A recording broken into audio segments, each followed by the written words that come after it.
네, 이 시간 우리 함께 찬양했으면 좋겠습니다. 우리 주님 약속하신 말씀에서 함께 찬양하겠습니다.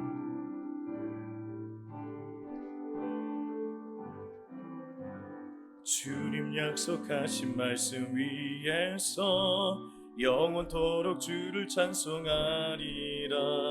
소리 높여 주께 영광 돌리며 약속 믿고 굳게 서리라.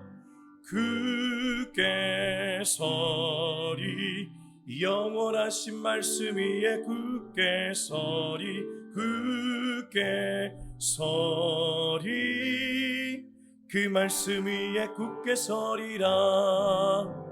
주님 약속하신 말씀이 세상 염려 내게 엄습할 때에 용감하게 힘써 싸워 이기며 약속 믿고 굳게 서리라.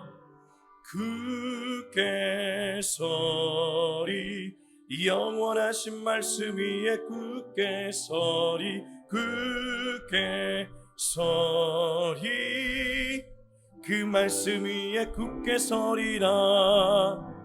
주님 약속하신 말씀 위에서 영원하신 주의 사랑 힘있고 성령으로 힘써 싸워 이기며 약속 믿고 굳게 서리, 굳게 서리, 굳게 서리, 영원하신 말씀 위에 굳게 서리, 굳게 서리, 그 말씀 위에 굳게 서리라. 주님 약속하신 말씀이 성령 인도하는 대로 주님 품에 항상 안식 얻으며 약속 믿고 굳게 서리, 굳게 서리, 영원하신 말씀 위에 굳게 서리, 굳게 서리, 그 말씀 위에 굳게 서리.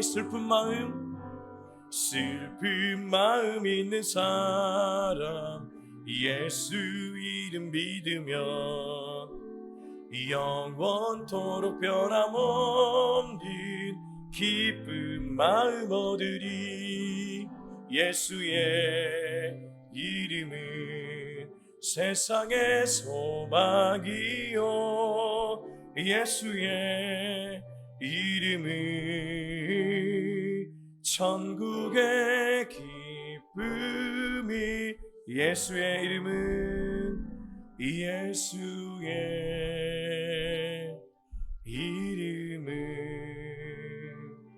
세상의 소망이요, 예수의 이름은 천국의 기쁨일세. 우리 시간에 같이 한번 기도하겠습니다. 우리가 방금 드린 고백처럼 예수의 이름만이 세상의 소망인 줄로 믿습니다. 우리가 사는 세상을 돌아보니 참 분노사회인 것 같습니다. 신림역에서 묻지마 살인이 일어났고 지금도 자기가 살인을 하겠다고 예고하는 사람들이 있습니다. 그들의 마음속에 깊은 상처가 해결되지 않아서 누군가를 죽임으로 분노를 쏟아내므로 해결하려고 하는 모습을 보이게 됩니다. 이 시대에 교회가 소망인 줄로 믿습니다. 예수의 이름이 소망인 줄로 믿습니다. 그들의 상처받은 마음을 치유할 수 있는 유일한 분이 예수님이기 때문입니다. 이 시간 우리 함께 기도할 때 교회를 위해 기도해 주시고 그들의 상처난 마음이 치유하게 해달라고 우리 같이 한번 기도했으면 좋겠습니다. 기도하겠습니다. 하나님 아버지, 이 시간에 주님 앞에 나아갑니다. 하나님 아버지, 여전히 교회가 소망입니다. 왜냐하면 그렇게 상처난 마음, 아버지 하나님 너무나 그렇게 아프게 도려낸 마음, 그 마음을 치유할 수 있는 유일한 분이 예수님이고 예수님의 핏값으로 사신 교회이기 때문입니다. 하나님, 여전히 우리가 기도해야 될 내용이 있다면 교회를 살려달라는 주님 앞에 부르짖음인 줄로 믿습니다. 하나님, 더 바이블 처치, 베이지 경제교회, 베이지 공동체만이 아니라 하나님 이 땅의 모든 교회들을 살려주시옵소서. 하나님, 교회들이 살아나야지 이 아픈 사람들, 상처난 사람들이 회복될 것입니다. 입을 열면 욕을 하는 사람들이 있고 입을 열면 분노를 쏟아내는 사람들이 있습니다. 오죽하면 어떤 사람은 분노 사회가 대한민국 사회라고 말하는 사람도 있습니다. 주여, 이 분노 사회가 다시 한번 소망의 사회로 바뀌어지게 하시고 예수님을 믿는 믿음의 사회로 바뀌어지게 하여 주옵소서. 그렇게 할 수 있는 유일한 분은 오직 하나님 한 분밖에 없음을 고백하오니 주님 역사 주관하여 주셔서 오늘도 아픈 사람들 치유되는 역사가 있게 하여 주시옵소서. 하나님 아버지, 오죽하면 이 사회를 분노 사회라고 말하겠습니까? 아버지 하나님, 신림역의 묻지마 살인을 보면서 내 자녀가 혹시 저렇게 되었으면 어떡할까 정말 마음이 두렵습니다. 주님, 그렇기 때문에 이 두려운 마음을 주님께 토로하고 주님을 믿을 수밖에 없고 주님의 역사하심을 기대할 수밖에 없습니다. 세상의 소망은 오직 예수님께 있고 예수님이 핏값으로 세우신 교회에 있는 줄로 믿습니다. 교회가 살아나게 하시고 다시 한번 예수께 돌아와 상처난 마음들이 치유되는 역사가 일어나게 하여 주옵소서. 예수님의 이름으로 기도합니다. 아멘.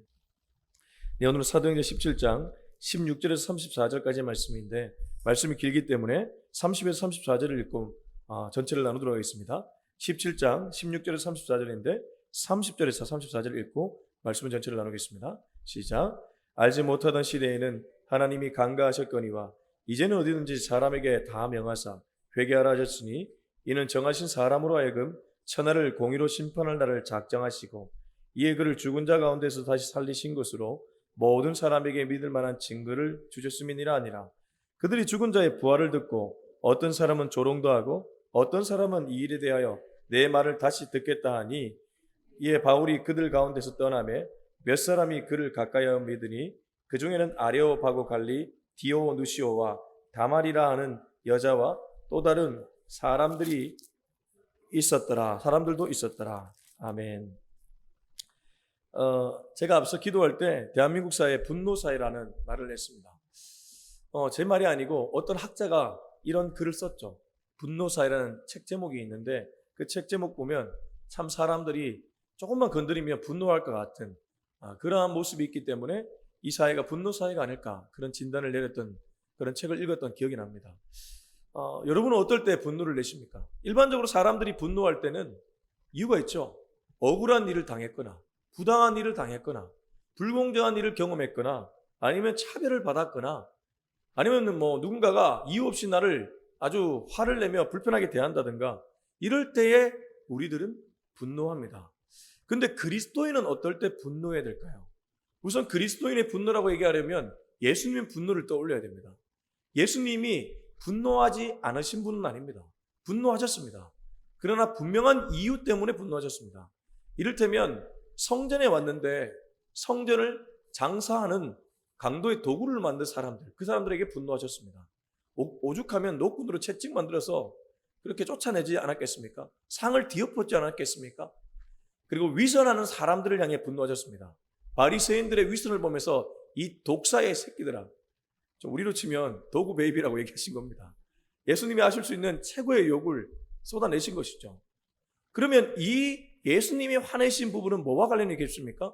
성전 청결은 결국 거룩의 문제고 위선은 진리를 벗어난 사람들의 모습입니다. 그러면 예수님이 분노한 포인트는 진리와 거룩입니다. 그러면 우리 그리스도인이 어떤 포인트에서 분노해야 되는가? 진리와 비진리, 이단에 대해서는 분노해야 됩니다. 사단 마귀가 진리를 오히려 잘못된 것으로 사람을 이끌어갈 때 분노해야 됩니다. 그리고 거룩의 문제에서도 분노해야 됩니다. 우리를 거룩하게 만들지 못하는 영역들, 마귀가 나를 음란의 영으로 이끌어갈 수도 있고 마귀가 나를 잘못된 분노의 영으로 인도할 수도 있고 그럴 때 우리는 분노해야 된다는 것입니다. 사람에게 분노하는 것이 아니라 마귀에게 분노해야 된다는 것이죠. 예전에 그래서 제가 아는 어떤 목사님은 막 기도하는데 사단 마귀한테는 막 기도를 하면서 막 대적 기도하면서 화를 낸다고 하시더라고요. 그러니까 우리가 기도하면서 화를 내지는 않잖아요. 근데 이 사단 마귀에 대해서는 화를 내면서까지 막 기도한다는 그런 얘기를 제가 들었던 기억이 납니다. 그 정도로 진리와 거룩의 문제에서는 우리가 단호하게 대처해야 된다는 것이죠. 제가 이 얘기를 하는 이유는 있습니다. 16절 한번 보실까요? 16절 같이 읽겠습니다. 시작. 바울이 아덴에서 그들을 기다리다가 그 성에 우상이 가득한 것을 보고 마음에 격분하여 바울이 아덴이라는 지역으로 옮겨지게 되었습니다. 본인이 의도한 건 아니지만 워낙 이 데살로니가 베레아 이쪽 사람들이 베레아는 마음밭은 좋았지만 바울이 전한 복음 때문에 그 인싸들, 성골들, 유대인들이 가만히 냅두지를 못했죠. 그 괴롭힘으로 아덴까지 오게 되었습니다. 근데 이 아덴에서 아덴 사람들을 보니까 16절 보시면 뭐가 가득하다고 하죠? 우상이 가득하다. 그래서 아덴은 옛날부터 우상이 가득한 그런 지역이었습니다. 그 대한민국도 그런 지역들이 있죠. 왜 보면 종교심이 굉장히 있는 데가 있거든요. 저는 그 대구에 가면 팔공산이라고 있거든요. 거기 가면 막 수령만 되면 그 올라가서 막 비나이다 우리 자녀 잘 되게 하여 주옵소서. 그렇게 비는 사람들이 많이 있습니다. 그리고 일본이 그렇게 신들이 많대요. 일본 가면 온갖 잡식들이 많답니다. 뭐 이신 믿고 저신 믿고. 아덴이 꼭 그러한 지역이었다는 거예요. 근데 바울이 마음에 뭐 했다고요? 격분했다는 거예요. 왜 그러냐 하면 그 우상은 다 하나님으로부터 흘러나온 것들입니다. 하나님이 아닌 하나님으로부터 흘러나온 것들에 비나이가 하고 있었기 때문이죠. 17절입니다. 시작. 회당에서는 유대인과 경건한 사람들과 또 장터에서는 날마다 만나는 사람들과 변론하니. 화가 나는데 그 화를 어떻게 풀고 있냐면 복음을 변론하면서 풀고 있습니다. 그러니까 우리가 이걸 배울 점이죠. 우상 믿는 사람들을 보면서 화만 낼 게 아니라 어떻게 하면 저 사람들에게 복음을 잘 전할까. 여러 가지 방법이 있을 겁니다. 우선 관계를 잘 맺어야 되겠죠. 지금 절에 다니고 있고 완전히 우상에 빠져있는 사람들을 바로 교회 나라고 하면 나오겠습니까? 그들의 문제가 무엇인지를 좀 보는 눈이 있어야 될 겁니다. 바울도 그렇습니다. 이들이 뭐 때문에 저럴까? 그러면서 자연스럽게 그들과 친해졌고 그리고서 그들에게 복음을 전하고 있죠. 예수님은 이러한 분이고 하나님은 이러한 분이다. 자, 계속 말씀 보겠습니다. 18절에서 21절입니다. 시작. 어떤 에피쿠로스와 스토아 철학자들도 바울과 쟁론할세 어떤 사람은 이르되 이 말쟁이가 무슨 말을 하고자 하느냐 하고 어떤 사람은 이르되 이방신들을 전하는 사람인가 보다 하니 이는 바울이 예수와 부활을 전하기 때문이라. 그들을 붙어 아레오바고로 가며 말하기를 내가 말하는 이 새로운 가르침이 무엇인지 우리가 알 수 있겠느냐. 내가 어떤 이상한 것을 우리 귀에 들려주니 그 무슨 뜻인지 알고자 하노라 하니 모든 아는 사람과 거기서 나그네된 외국인들이 가장 새로운 것을 말하고 듣는 것 이외에는 달리 시간을 쓰지 않음이더라. 이 말이 어렵지 않습니다. 굉장히 어렵게 기록했는데 하나도 어렵지 않습니다. 이게 무슨 말이냐면요. 이 아덴 사람들 제가 앞서 뭐가 많다고 했죠? 종교심이 많았습니다. 이 종교심이 많은 사람들이 두 가지 갈래로 좀 이렇게 나눠져 있었습니다. 첫 번째는 에피쿠로스입니다. 여기 18절에 보면 에피쿠로스. 에피쿠로스 그러니까 이거 무슨 말이야? 철학의 분파 중에 에피쿠로스 학파가 있는데 이 사람들은 주로 쾌락주의자들입니다. 에라 부어라 마셔라 이 땅 뭐 있냐 이거 똑같습니다. 우리나라 사람들 중에 야 뭐 있냐 부어라 마셔라 이게 에피쿠로스 학파들입니다. 천국이 어딨냐 여기가 전부인데 여기 즐겨라 막 이렇게 말하는 사람들이 에피쿠로스 학파. 스토아 철학자는 뭐냐 하면 저 세상을 너무 사모한 나머지 이 세상에는 철저하게 금욕해야 된다. 완전 수도사들 있죠. 그러니까 뭐 틈만 나면 금욕하고 얼핏 보면 굉장히 괜찮아 보여요. 근데 이들도 잘못된 우상숭배였어요. 바울이 보니까 야 이거 둘 다 완전 치우쳐져 있구나. 균형 감각을 잃어버린 거예요. 이를테면 이 목사님이 예수님이 너무 좋아가지고 성도님 목양도 안 하고 설교도 안 하고 나는 오직 기도만 할래요. 이거 아니잖아요. 이런 게 지금 완전 잘못 빠져 있는 거거든요. 우리도 신앙생활 할 때 정말 조심해야 될 게 어떤 분들 기도가 너무 좋아가지고 틈만 나면 기도원 찾아다니시는 분들이 있거든요. 물론 기도원 가는 건 나쁘지는 않습니다. 근데 틈만 나면 가는 거는 그 뭐 문제가 있다는 겁니다. 말씀과 기도가 같이 가야 됩니다. 한쪽으로는 말씀을 열심히 읽고 한쪽으로는 기도 생활을 잘하고 이 두 가지가 균형으로 가야 되는데 한쪽에만 푹 빠져가는 거는 이거 위험합니다. 또 말씀만 너무 사모해가지고 냉랭한 사람들도 있습니다. 말씀 자체가 냉랭한 건 아닌데 잘못된 거죠. 정말 잘 읽으면 말씀의 은혜를 경험하는데 잘못 읽으면 이게 완전히 그래서 그 디모데 후서에 보면 하나님의 말씀은 성령의 감동으로 쓰여졌다고 하잖아요. 그래서 말씀을 읽을 때는 반드시 성령의 조명이 필요합니다. 목회자가 설교 한번 준비할 때도 그냥 자기의 생각이나 아니면 책방에서 이렇게 공부만 해서 전하면 그건 그냥 지성적 설교에 불과하죠. 이 말씀이라는 것은 성령의 감동으로 지어졌기 때문에 반드시 골방에서 기도하며 주님께 이 말씀의 뜻을 물어야 됩니다. 그렇다고 개인적으로 이게 이 말씀인가? 이런 게 아니고 이 말씀을 계속 읽다 보면 주님이 비춰주는 그런 은혜가 있다는 것이죠. 그래서 시편에 보면 유명한 말씀이 나옵니다. 주여 내 눈을 들어 주의 법에 기이한 것을 보게 하소서. 이거 예전 성경 버전입니다.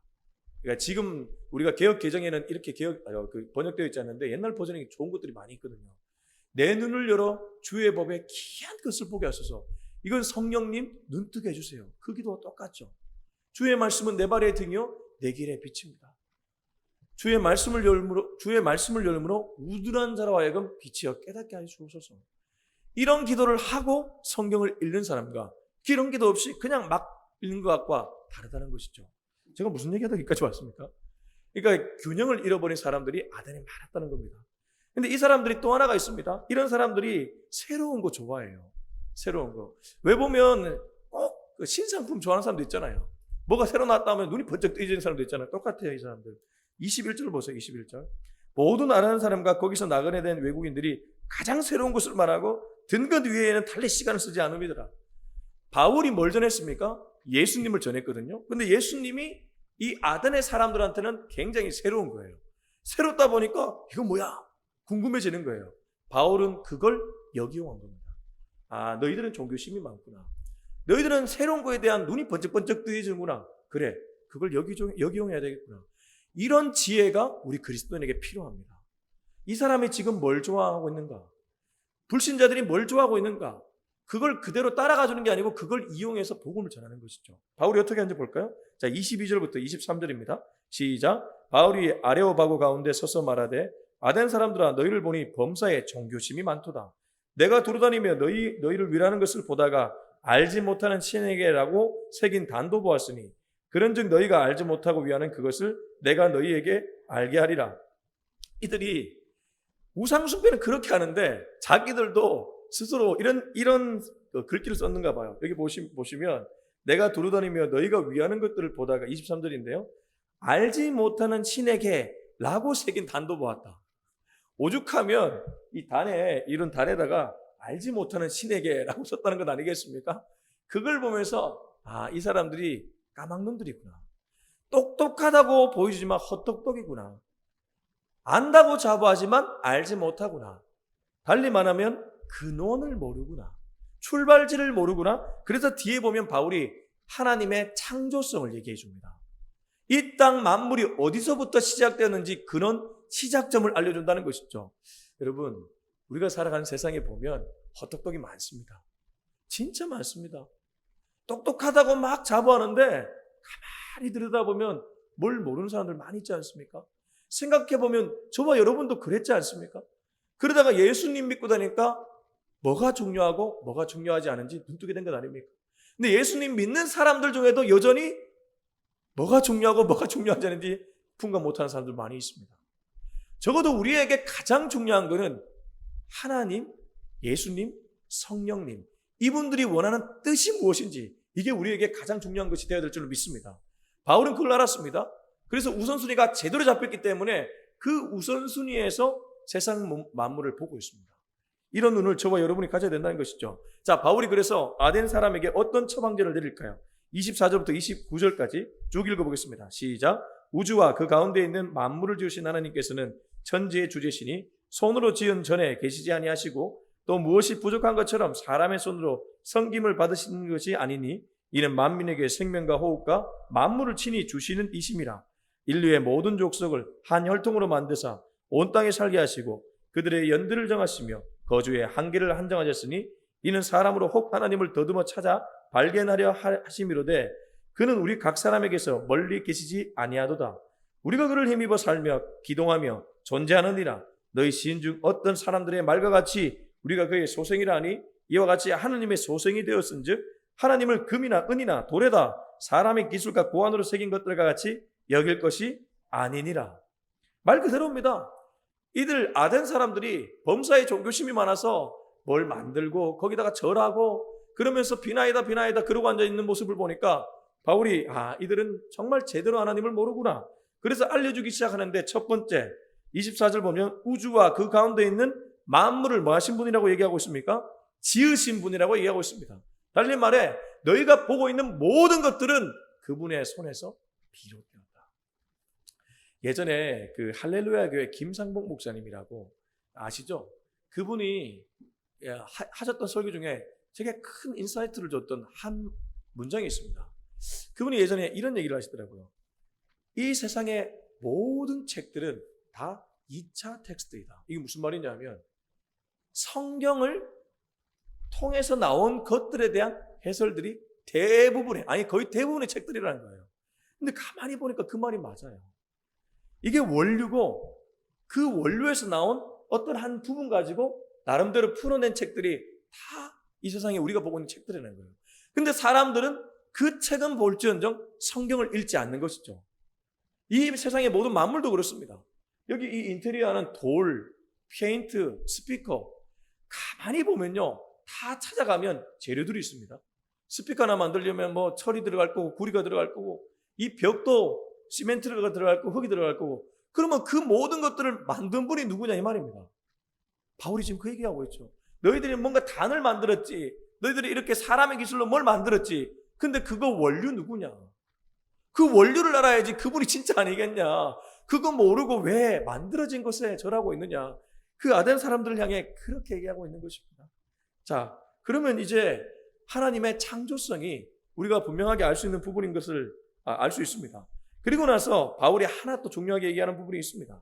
그게 바로 26절입니다. 우리 26절은 좀 중요하니까 한 번 더 읽었으면 좋겠습니다. 시작. 인류의 모든 족속을 한 혈통으로 만드사 온 땅에 살게 하시고 그들의 연대를 정하시며 거주의 경계를 한정하셨으니. 인류의 모든 족속을 사실은 이 스피릿으로 만들었습니다. 이 뭐 아시아 계통, 뭐 아메리칸 계통, 뭐 게르만 계통, 뭐 다양하게 나누어진 것 같처럼 보이지만 원래 하나입니다. 누구죠? 아담입니다.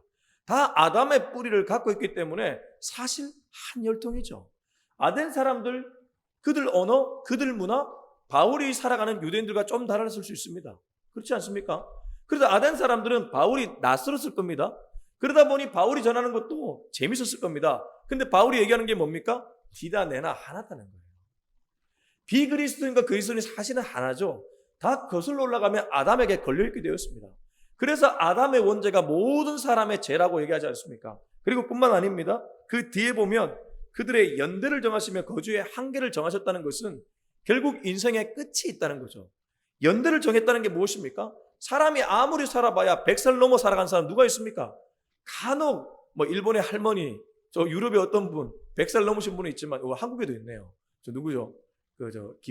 김영석 교수님 100살 넘으셨지만 아주 간혹 있는 일이고 대부분은 100살 밑으로 거의 다 소천하시지 않습니까? 네 인생 결국 100살까지 가면 끝나지 않냐? 그럼 네 인생이 그렇게 하나님께서 정하신 거다. 그리고 하나 더 경계 안 정했다. 인간이 뭐 새가 돼가지고 공중을 홀홀 날 수 있습니까? 물속에 들어가서 뭐 물고기처럼 물속에서 평생 살 수 있는 게 아니잖아요. 그러니까 그 얘기를 하면서 하나님은 한계를 다 정해줬다. 근데 저는 이 말씀 읽으면서도 한계를 자꾸 넘나들려고 하는 참 인간의 교만이 보이더라고요. 이를테면 동성애가 그런 겁니다. 제가 계속 그 얘기하지만 하나님이 남자와 여자라는 분명한 한계를 딱 만들어뒀는데 남자가 여자가 되려고 하고 여자가 남자가 되려고 그러고 남자가 남자를 사랑하고 여자가 여자를 사랑하고 이게 결국에는 하나님이 만든 이 경계의 질서를 창조성에 대적하는 것이죠. 얼마나 나쁜 일인지 모릅니다. 근데 그게 어떤 이름으로 만들어지고 있다고요? 인권 이름으로입니다. 동성애자의 그 소수자의 인권을 보호해줘야 된다. 누가 차별했습니까? 기독교인 차별한 적 없습니다. 차별하는 말 자체를 하지 않습니다. 근데 그런 프레임을 씌워서 마치 차별하는 것처럼 만드는 것이죠. 얼마나 나쁜 짓인지 모릅니다. 선동당해서는 안 됩니다. 우리 아이들이 그렇게 선동당하고 있습니다. 학교에서 마치 인권을 존중해주지 않는 것 마냥 그렇게 프레임 씌워져서 당하고 있습니다. 그뿐만이 아닙니다. 학생 인권 중요합니다. 저도 애들한테 함부로 말해서는 안 된다고 생각합니다. 그러나 교사도 중요합니다. 교권도 중요합니다. 그러니까 인권을 자꾸 얘기하는 사람들 잘 보십시오. 그 사람들 하나님 안 믿는 사람 거의 대부분입니다. 인권이 중요한 게 아니고 신권이 중요한 줄로 믿습니다. 우리 그리스도인에게 가장 중요한 것은 신본주의입니다. 우리가 인본주의 되어서는 안 될 것입니다. 오직 하나님의 하나님 되심을 선포해야 될 것입니다. 바울이 한 것이 그것입니다. 너희들이 만들고 있는 것, 아덴의 우상들 전부 다 너희들이 만든 것 아니냐? 너희들이 좋아서 만든 것 아니냐? 지금 우리가 만약 교회 나와서도 하나님 이렇게 만들어주세요 라고 말하며 무언가를 이렇게 만들고 있다면 그건 우리의 우상입니다. 하나님을 받아들여야 될 줄로 믿습니다. 자, 그래서 바울은 28, 29절에 보면 우리의 주인은 하나님이다.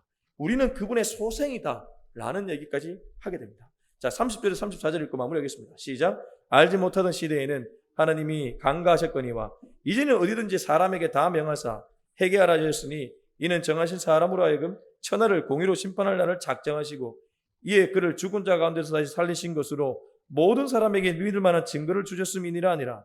그들이 죽은 자의 부활을 듣고 어떤 사람은 조롱도 하고 어떤 사람은 이 일에 대하여 내 말을 다시 듣겠다 하니 이에 바울이 그들 가운데서 떠나매 몇 사람이 그를 가까이하여 믿음이 그 중에는 아레오바고 갈리 디오누시오와 다말이라는 여자와 또 다른 사람들도 있었더라. 바울이 그래서 이 하나님에 대해서 쫙 얘기해 주는 애 마지막에 딱 던지는 말은 회개하랍니다. 그러니까 회개하라는 항상 선지자들의 입술에서 나옵니다. 이사야도 회개하라, 예레미야도 회개하라, 세례 요한도 회개하라, 심지어 예수님도 회개하라고 하셨습니다. 왜 회개하라고 할까요? 회개하라 그러면 한편으로는 회개해야지, 또 한편으로는 뭔가 거부감이 생길 때도 있습니다. 아니 뭘 그렇게 잘못했다고 자꾸 나한테 회개하라 그럴까? 교회 오면 자꾸 회개하라 그러는데 뭘 그렇게 잘못했다고? 딴 게 아니고 회개하라는 것은 돌아오라는 뜻입니다. 하나님께로 돌아오라는 뜻입니다. 그리고 동시에 하나님을 믿으라는 것입니다. 회개하라는 그 밑에 깔린 말을 보면 믿으라는 겁니다. 우리는 우리도 모르게 나를 믿지 하나님을 믿지 않습니다. 아까 제가 말했던 이렇게 만들어진 프레임이 있죠.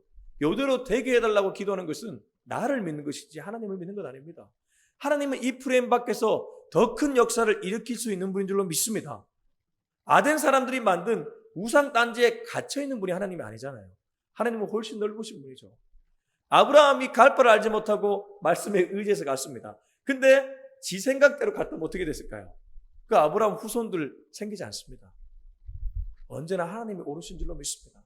여러분 혹시 뭔가 기도 제목이 안 되고 있습니까? 기도했는데 응답이 안 됩니까? 하나님의 뜻을 구하시기 바랍니다. 하나님이 역사하시면, 하나님이 일하시면 내가 생각하는 것 이상의 결과가 나오기 때문입니다. 여기 보니까 몇 사람은 믿는데 몇 사람은 믿지 않았다고 합니다.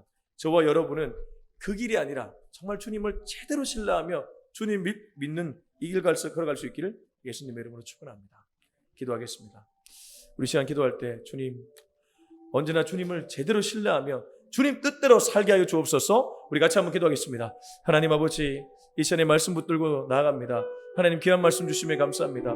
우리가 붙들어야 될 것이 있다면 그것은 오직 하나님을 신뢰하는 일입니다. 아덴 사람들은 하나님을 제대로 신뢰하지 못했습니다. 오히려 자기를 신뢰했습니다. 자기들이 만든 우상 당지에 절하면서 요대로 되게 해달라고 그렇게 빌었던 아덴 사람들의 모습을 보게 됩니다. 주님, 우리는 그렇게 살아서는 안 될 것입니다. 주님이 말씀하시면 나아가고 주님이 설하면 설 수 있는 우리 모두가 되게 하여 주시옵소서. 이제는 우리 주 예수 그리스도의 은혜와 하나님의 사랑과 성령의 위로하심이 평생 주님을 신뢰해서 내 뜻이 아닌 하나님의 뜻에 맞추어 살기로 결단하고 다짐하는 우리 모두의 머리 위에 지금부터 영원토록 함께하기를 간절히 축원하옵나이다. 아멘.